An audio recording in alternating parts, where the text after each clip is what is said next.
أعوذ بالله من الشيطان الرجيم. بسم الله الرحمن الرحيم.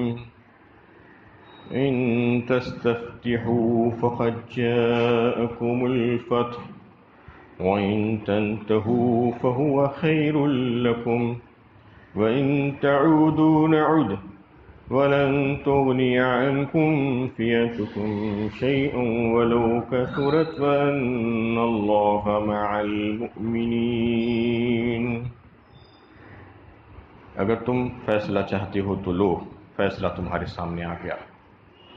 اب باز آ جاؤ تو تمہارے حق میں بہتر ہے، اور اگر تم نے پھر وہی کام کیا تو ہم بھی وہی کریں گے، اور تمہارا جتھا خواہ کتنا ہی زیادہ ہو تمہارے کچھ کام نہ آئے گا، اور اللہ مومنوں کے ساتھ ہے. سورہ انفال کی 19 نمبر کی آیت ہے. غزوہ بدر کی حالات اور واقعات چل رہے ہیں.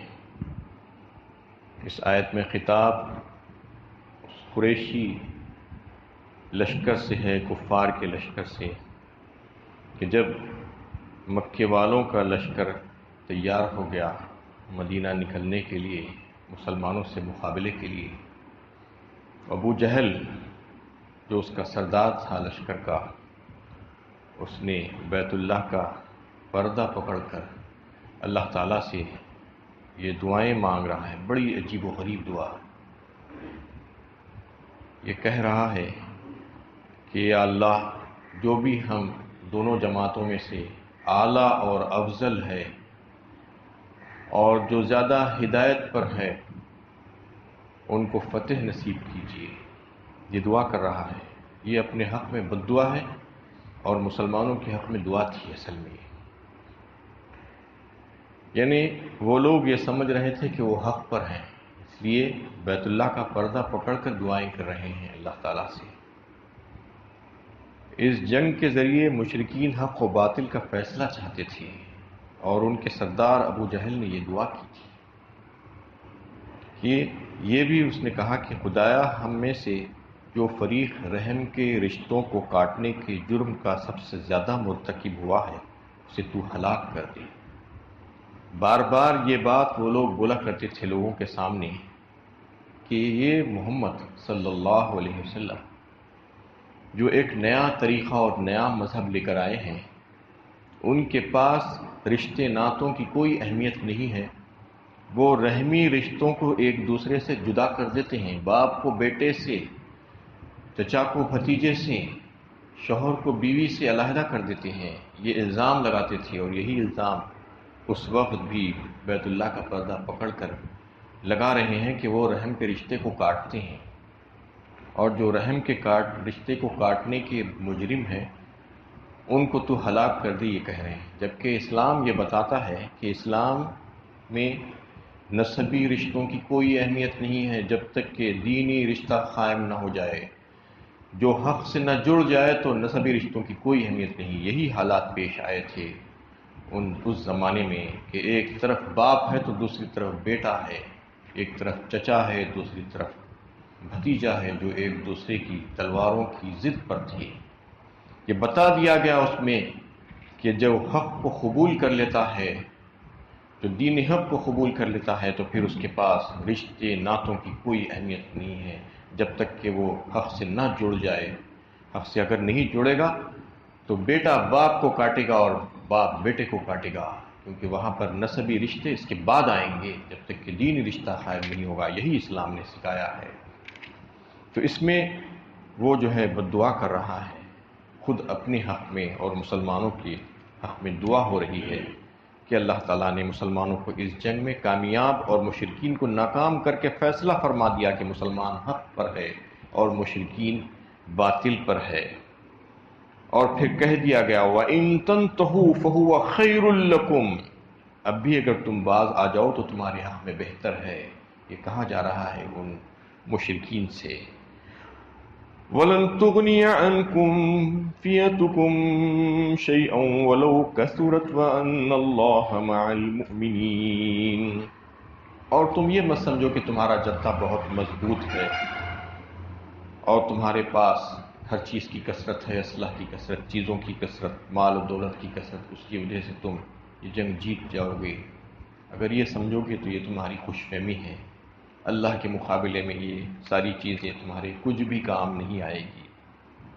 یہ مشرکین کو نصیحت بھی ہے اور تنبیہ بھی کہ نصیحت یہ کہ اس خدائی فیصلے کو جو جنگ بدر میں ظاہر ہوا، دیکھ لینے کے بعد اگر تم اسلام دشمنی سے باز آ جاؤ تو یہ تمہارے حق میں بہتر ہے کہ رسوائی اور ہلاکت سے بچ جاؤ گے۔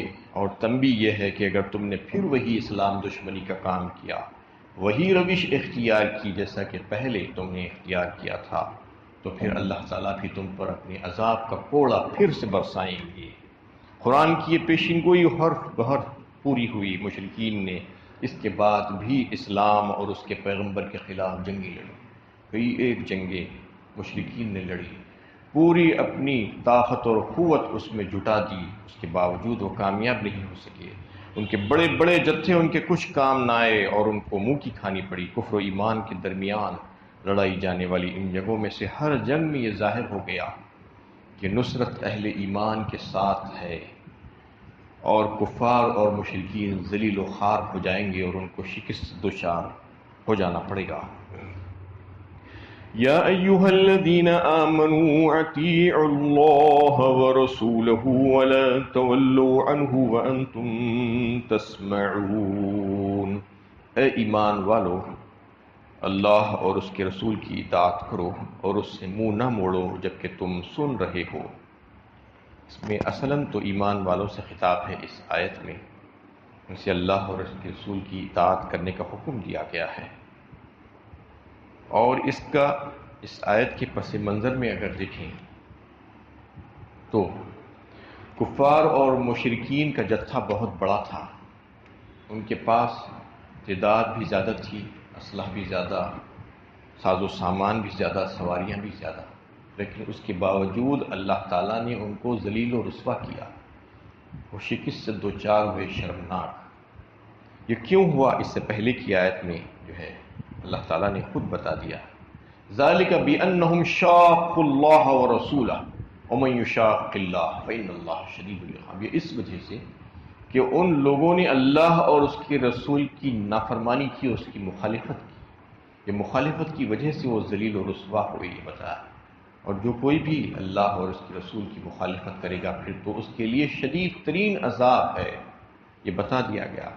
کیونکہ وہ لوگ یہ سمجھ رہے تھے جبکہ اللہ تعالیٰ خالق کائنات رب ارض و سما ہے اور قدرت کاملہ انہی کے پاس ہے اور ساری غیبی قوتیں انہی کے پاس ہیں، اس کے باوجود اس کو خط نظر کرتے ہوئے ان لوگوں نے یہ سمجھا کہ جو مادی قوتیں ہمارے پاس ہے اس سے ہم کام چلا لیں گے، اور اللہ تعالیٰ کی نافرمانی کرنے کے باوجود بھی اللہ تعالیٰ کی نصرت و امداد کی تمنا اور آرزو دل میں رکھ کر بیٹھے تھے۔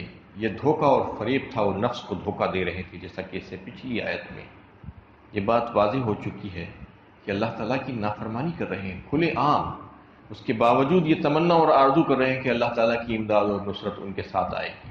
کیسے آ سکتی ہے؟ اللہ تعالیٰ یہ بتا دی ہیں اس سے پچھلی آیت میں بھی کہ جو اللہ اور اس کے رسول کی مخالفت کرتے ہیں، اس پر اڑ جاتے ہیں، تو پھر ان کی مدد اللہ تعالیٰ کی طرف سے نہیں ہو سکتی۔ کوئی اگر ایسا سمجھ رہا ہے تو اس کو سمجھ لینا چاہیے کہ اپنے نفس کو دھوکہ دے رہا ہے۔ اس آیت میں مومنین سے خطاب ہے اصل میں، اور بتایا گیا ہے ان کو کہ دیکھو تم کو ہم نے کیسے فتح و نصرت دی، کیسی حالت میں تمہاری جو ہے کامیابی ہوئی، بے سر و سامانی کی حالت میں ہم نے تم کو اس لشکر پر فتح دی جو لشکر بڑے جو ہے آب و تاب کے ساتھ آیا تھا، ہر چیز ان کے پاس تھی کثرت کے ساتھ، لیکن اس کے باوجود اللہ تعالیٰ نے تم کو فتح عطا فرمائی، یہ صرف اور صرف اس وجہ سے کہ تم اللہ اور اس کے رسول کی اطاعت کرنے والے لوگ تھے، اس لیے اللہ تعالیٰ نے تم کو کامیابی عطا فرمائی۔ اور یہاں پر پھر سے مکرر مطالبہ کیا جا رہا ہے مومن بندوں سے کہ تم اللہ اور اس کے رسول کی اطاعت سے پیچھے مت رہو، اس پر مضبوطی کے ساتھ جم جاؤ، وَلَا تَوَلُّوا عَنْهُ وَأَنْتُمْ تَسْمَعُونَ فرما دیا گیا، اور اس سے منہ مت میڑو، پلٹو مت جبکہ تم جو ہے سن رہے ہو۔ کیا سن رہے ہو؟ حق کلمہ حق کو سن رہے ہو، قرآن کو سن رہے ہو، تمہارے نبی تم کو بتا رہے ہیں، تمہارے کانوں میں نبی کی آواز پہنچ رہی ہے، حق بات تمہارے سامنے پیش ہو چکی ہے، اس کے باوجود بھی تم جو ہے اس کو سن کر ناسنی مت کرو۔ یہ سننے سے مراد کیا ہے؟ یہ سننے سے مراد وہ ہے کہ نہ صرف سننا بلکہ اس کو سمجھنا بھی، اس پر اعتقاد بھی کرنا، اس پر عمل بھی کرنا۔ یہ مومن کامل کی نشانی اور شان ہے، ورنہ صرف سننا تو جانور بھی سن لیتے ہیں، جیسا کہ اگلی آیت میں آ رہا ہے۔ اور صرف سننا اور سمجھنا تو مشرکین اور منافقین بھی کر لیتے تھے، اور فاسقین سنتے اور سمجھتے اور اعتقاد بھی رکھتے ہیں، فسق کرنے والے گنہگار جو ہیں، لیکن عمل سے دور۔ تو اللہ تعالیٰ کا مطالبہ ہے کہ سننے سے مطلب یہ ہے کہ تم نہ صرف سنو حق بات کو، جب وہ تمہارے سامنے آ جائے اس کو سمجھو بھی، اس پر مکمل طور پر ایقان رکھو، اعتقاد رکھو، بھروسہ رکھو، اور پھر اس پر عمل کرنے کی کوشش کرو، جدوجہد کرو، اس میں جس قدر تم اپنی طاقت کے مطابق عمل کر سکتے ہو عمل کرو۔ یہ اصل سننا ہے۔ یہ مطالبہ کیا جا رہا ہے اہل ایمان سے کہ اللہ اور اس کے رسول کی اطاعت کے سلسلے میں جب تمہارے سامنے حق پیش ہو جائے، کلمہ حق اور قرآن، تو پھر تمہیں چاہیے کہ تم اس سے روگردانی مت کرو۔ وَلَا تَكُونُوا كَالَّذِينَ قَالُوا سَمِعْنَا وَهُمْ لَا يَسْمَعُونَ، اور ان لوگوں کی طرح نہ ہو جاؤ جنہوں نے کہا کہ ہم نے سنا حالانکہ وہ سنتے کچھ نہیں تھے، جیسا کہ مشرکین اور منافقین ہیں۔ انہوں نے بھی کہا کہ ہم نے سنا، لیکن سنا کیا، بس سن لیا، نہ اس پر اعتماد کیا، نہ اس کو سمجھا، نہ ہی اس پر عمل کیا۔ ایسا سننا ایمان والوں کے لیے زیبا نہیں دیتا۔ ان شر الدواب عند اللہ الصم البکم الذین لا یعقلون، اللہ کے نزدیک بدترین جانور وہ بہرے اور گونگے لوگ ہیں جو عقل سے کام نہیں لیتے۔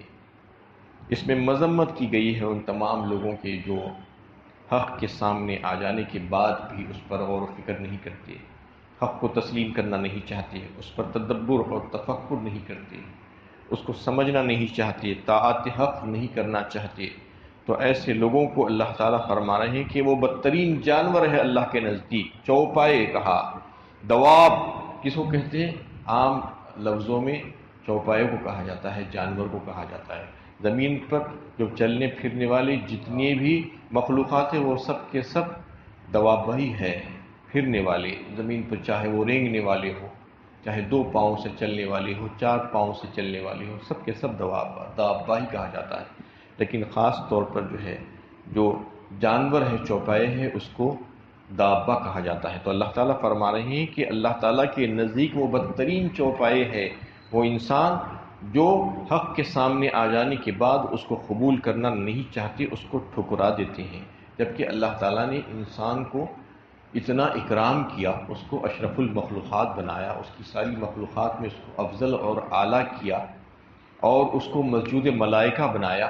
وَلَقَدْ كَرَّمْنَا بَنِي آدم فرمایا اللہ تعالیٰ نے، ایک مقام پر اکرام دیا ہم نے بنی آدم کو، اور اس کو عقل و شعور میں جو ہے تمیز بخشی دیگر مخلوقات کے مقابلے میں۔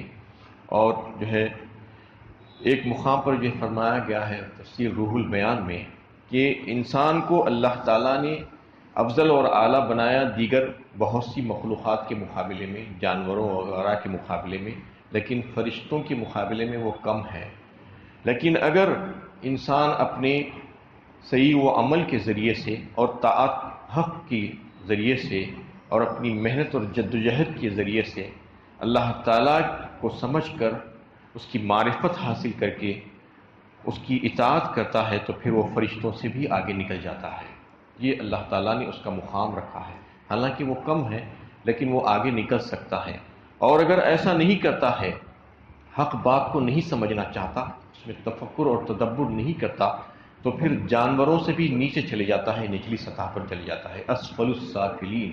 اللہ تعالیٰ نے اس کو تو احسن الخالقین جو ہے بہترین مخلوق بنایا، لقد خلقنا الانسان فی احسن تقویم فرمایا، بہترین سانچے میں ڈھالا ہم نے انسان کو، بہترین بنایا، افضل بنایا، اعلیٰ بنایا، اشرف بنایا، اس کو عقل و تمیز اور شعور بخشا، یہ ساری صلاحیتیں اس کو دی، اگر یہ صلاحیتوں کا استعمال نہیں کرتا ہے، جیسا کہ سورہ اعراف میں بھی اس سے پہلے آ چکی ہے یہ بات، لہم قلوب لا یفقہون بہا ولہم اعین لا یبصرون بہا ولہم آذان لا یسمعون بہا اولئک کالانعام بل ہم اضل، فرمایا ان کے پاس دل ہے، ان کے پاس کان ہیں، ان کے پاس آنکھیں ہیں، سب کچھ ہے، ساری صلاحیتیں ہیں، لیکن اس کو وہ صحیح جگہ استعمال نہیں کرنا چاہتے، تو پھر ان کا حال یہ ہے کہ وہ جانوروں کی طرح ہے، بلکہ جانوروں سے بھی گئے گزرے اور بدتر ہیں۔ تو یہاں پر بھی اللہ تعالیٰ یہی فرما رہے ہیں، اللہ کے نزدیک ایسے انسان جو حق بات کو نہیں سننا چاہتے، سمجھنا چاہتے، ان کا حال یہ ہے کہ وہ گونگے بہرے ہیں۔ ان شر الدواب عند اللہ الصم البکم الذین لا یعقلون، نہ صرف بہرے ہیں بلکہ گونگے بھی ہیں اور بے عقل بھی ہیں۔ ایسا دکھتا ہے کہ ان کو نہ عقل ہے، نہ ان کے پاس کان ہے، نہ ان کے پاس آنکھیں ہیں، نہ وہ بات کر سکتے ہیں۔ وَلَوْ عَلِمَ اللَّهُ فِيهِمْ خَيْرًا لَأَسْمَعَهُمْ وَلَوْ أَسْمَعَهُمْ لَتَوَلَّوْا وَهُمْ مُعْرِضُونَ، اگر اللہ دیکھتا کہ ان میں کچھ بھی بھلائی ہے تو وہ ضرور انہیں سننے کی توفیق دیتا، لیکن انہیں سنوانا تو وہ اس سے بے رخی کے ساتھ منہ پھیر لیتے ہیں۔ یعنی اللہ تعالیٰ فرما رہے ہیں کہ اگر ان میں کچھ خیر اور بھلائی ہوتی تو پھر وہ حق کو تسلیم کرنے کے لیے جو ہے آگے بڑھتے، اس میں تدبر اور تفکر کرتے، حق کو طلب کرتے، اور اگر ایسا ہوتا تو اللہ تعالیٰ یقیناً جان لیتے۔ وَلَوْ عَلِمَ اللَّهُ فِيهِمْ، اگر ایسا ان کے دل میں یہ بات ہوتی تو دلوں کے حالوں سے اللہ تعالیٰ واقف ہیں، اس کے تعلق سے وہ خود جان لیتے اور پھر ان کو مزید ہدایت سے نواز دیتے، لیکن ایسا نہیں ہے، وہ بے رخی برتتے ہیں حق کو دیکھ کر۔ یہ اس وجہ سے نہیں کہ حق کو جو ہے انہوں نے پہچانا نہیں، پہچان لیا، لیکن ضد کی وجہ سے اس کو قبول کرنا نہیں چاہتے، اور ایسے لوگوں کو اللہ تعالیٰ نہیں سنواتے جو بے رخی کے ساتھ جو ہے منہ پھیر لیتے ہیں۔ اللہ تعالیٰ سے دعا ہے کہ اللہ تعالیٰ ہمیں صحیح علم و عمل کی توفیق عطا فرمائے۔